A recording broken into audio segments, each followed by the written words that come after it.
In America, we have a growing gaming population. The games are generally strategy games, and from my generation of high school, they were called Dungeons and Dragons and things like that. Currently, there's an interesting and fascinating game called the Magic that's out there, so I'm just giving you the example sample of what I'm talking about. But they're basically a strategy and war type of game where people have conquest, treasure, and trophy of what they collect.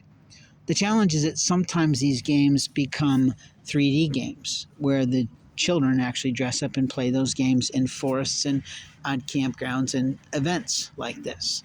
But there are other people who take it to a new level, which is an immoral level, an incredibly illegal level, where they actually turn someone into a ping game or a person of interest game, and they try to study, profile, and abuse that person.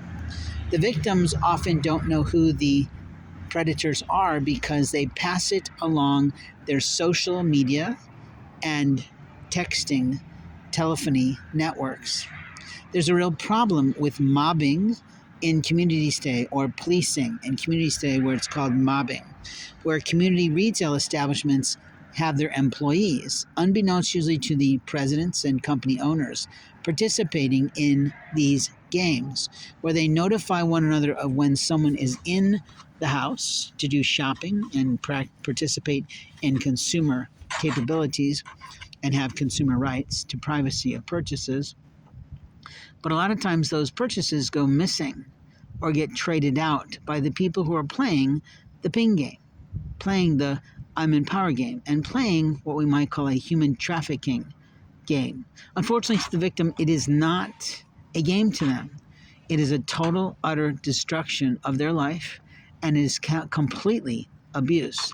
Now, in the movie theaters long ago, we had a film with Kevin Bacon, I believe it was, as the leading predator, who was playing Hollow Man.